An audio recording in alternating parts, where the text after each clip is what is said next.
As we move into the 20th century now, let's look at the progressive reform movement, a movement that involves so many diverse elements that it almost defies definition. The progressives were never a single group seeking a single objective. So when we speak of progressivism, we're really talking more about the spirit of an age rather than any organized group or party. One way to approach this very broad topic is to look at some of the roots of the progressive reform movement or some of the inspirations that progressives were influenced by. Certainly one root of the progressive movement lay in the populist movement of the 1890s, even though most progressives would not have wanted to admit that. Populism, of course, was largely a rural-based movement, but many of the populist ideas, especially those calling for more government regulation of big business and more democracy in government, were realized during the progressive period. Another important source of the progressive spirit was the urban reform movement of the late 19th century that sought to eliminate corruption and inefficiency in government and to improve the lives of urban industrial workers. So people like Jane Addams and others associated with the so-called social gospel movement of the late 19th and early 20th centuries were a major influence on progressives.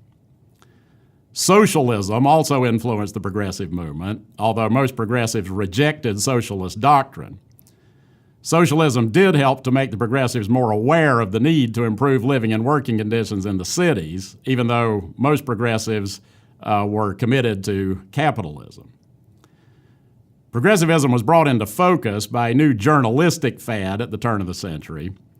Theodore Roosevelt gave this fad a name that stuck when he called it muckraking. The muckrakers were journalists who dramatized the need for reform by writing exposés of corrupt practices in business and government, or in other words, raking the muck. Today we're used to this sort of investigative reporting, but at the turn of the century, it was a relatively new phenomenon aided by the growth of cheap popular magazines such as McClure's and The Arena.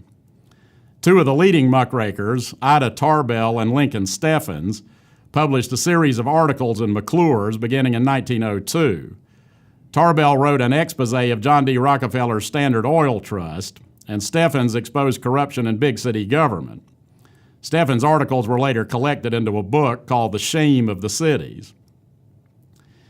The muckrakers won popular support for progressivism, but they also revealed one of the fundamental weaknesses of the movement in the sense that the muckrakers and the progressives who were inspired by them were often better at exposing problems than they were at solving them. There is also some debate as to whether progressivism was fundamentally liberal or conservative. I don't think you can really label it either way, and certainly it was a bipartisan movement because there were leading Republican progressives like Theodore Roosevelt and leading Democratic progressives like Woodrow Wilson. But as far as their attitude toward business, most progressives had no problem with big business as long as business served the public interest.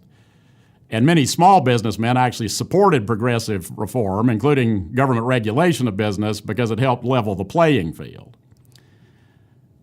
Anyway, let's look at some of the key features of progressivism, one of which was small d democracy. Most progressives wanted to make politics more democratic. In other words, give more direct control to the people. Among the most important reforms the progressives achieved in this area were the direct primary system, which allowed the people more say in choosing candidates for office, the initiative and referendum, which had been advocated by the populists as a means of bypassing the state legislatures, and the recall election, whereby voters could remove public officials by petition and vote. All of these reforms were achieved at the state level. At the national level, the progressives secured passage of the 17th Amendment to the Constitution, which provided for the direct popular election of United States senators, which was something else that the populists had advocated. Besides democracy, another major feature of progressivism was efficiency in both business and government. Progressives worked to make state and local government more efficient through the use of budget systems and the short ballot. City government was made more efficient by the adoption of the commission system and the city manager plan.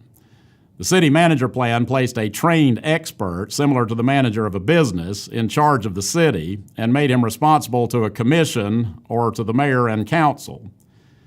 The model for efficiency in state government was Wisconsin under its progressive governor, Robert M. La Follette.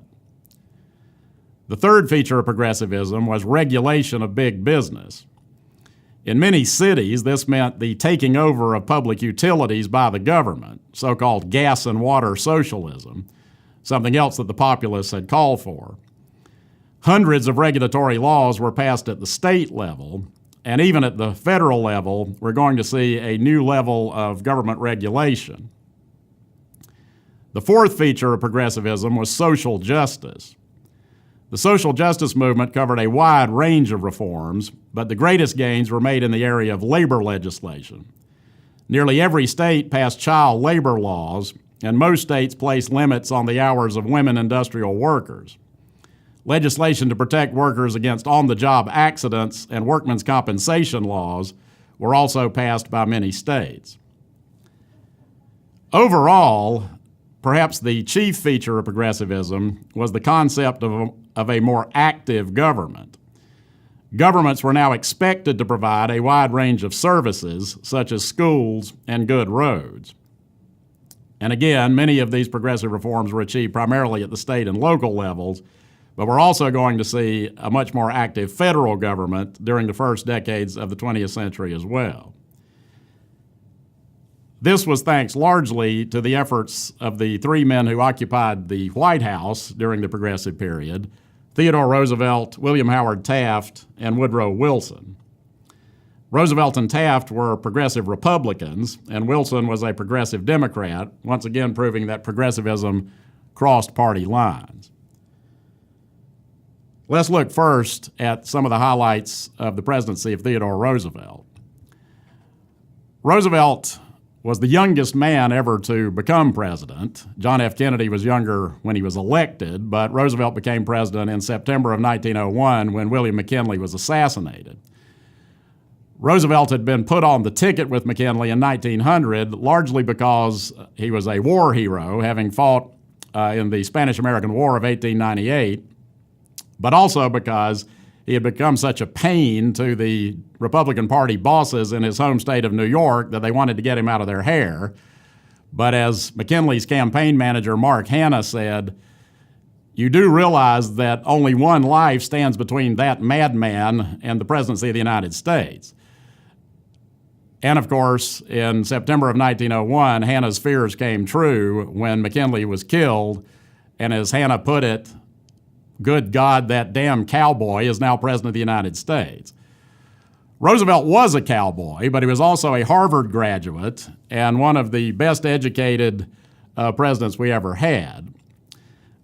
He was very energetic, and he basically transformed the whole notion of the presidency.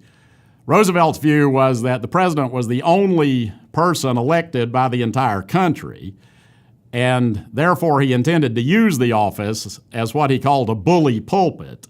In other words, that the president should have an agenda which he would go out and fight for. The first couple of years of Roosevelt's presidency, however, since he was basically just filling out McKinley's unfinished term, he played it somewhat cautiously. But he did start to invoke the Sherman Antitrust Act of 1890 to break up big corporations that he thought were not serving the public interest. This earned him the nickname of the Trust Buster, and during the course of his presidency, Roosevelt broke up about 25 trusts. Roosevelt didn't really have a problem with big business as long as it served the public interest. But if he believed that a corporation was using its monopolistic power to charge outrageous rates and prices or otherwise not serve the public, then he would seek to have them broken up to restore competition. The peak of Roosevelt's presidency as far as progressive reform probably came in 1906 with the passage of the Hepburn Act, which strengthened the powers of the Interstate Commerce Commission to regulate the railroads, and also passage of the Federal Meat Inspection Act and the Pure Food and Drug Act. Both of these pieces of legislation were inspired partly by the publication of Upton Sinclair's novel, The Jungle, in which Sinclair vividly described some of the terribly unsanitary conditions in the Chicago meatpacking industry. In fact, Sinclair was a socialist, and he wrote The Jungle mainly to try to win sympathy for the plights of urban industrial workers and make converts to socialism. In this, he failed miserably, but he did get the public's attention with his graphic descriptions of all of the foul stuff that was going into the processed meat products. Roosevelt, who was a voracious reader, read The Jungle, was revolted by it, and decided to conduct an investigation which revealed that the conditions in the meatpacking industry were truly awful. And at that point, Roosevelt put his considerable energy behind passage of the Meat Inspection Act and the Pure Food and Drug Act, which did provide much greater federal oversight of the food and drug industries. Finally, there was Roosevelt's interest in conservation. In fact, several historians, including Stephen Ambrose, have suggested that of all Roosevelt's contributions, conservation of natural resources stands first. Roosevelt had promised when he ran for a term of his own in 1904 that if he won it, he would not seek another term in 1908. He kept that promise, though he later regretted it, but he did wield enough influence within the Republican Party to handpick his successor, and the man he chose for the nomination was his Secretary of War, William Howard Taft. Having lost with a conservative candidate in 1904, the Democrats turned once again to William Jennings Bryan, but Taft sent Bryan down to defeat for a third and final time. Taft honestly tried to carry out most of Roosevelt's progressive policies. He actually brought more antitrust suits than Roosevelt had, but Taft was really more suited to being a judge than he was to being president, and he would later become the only man in American history to occupy both the presidency and serve as Chief Justice of the U.S. Supreme Court. Roosevelt became increasingly disenchanted with Taft's performance as president, and so in 1912, Roosevelt decided to challenge Taft for the Republican nomination. Taft, taking advantage of the power of the incumbency, managed to win the Republican nomination, but Roosevelt, undaunted, decided to join a new political party, the Progressive Party, and run for president as a candidate of the Progressives. When Roosevelt accepted the Progressives' nomination for president in 1912, he declared that he was strong as a bull moose, and so the party became known unofficially as the Bull Moose Party. The Democrats nominated Woodrow Wilson, the progressive governor of New Jersey, although a Southerner by birth. And so the 1912 election in many ways represents the high watermark of the progressive reform movement in the sense that all of the candidates could rightly claim to be progressive. We'll take a look at the 1912 election and Wilson's presidency next time.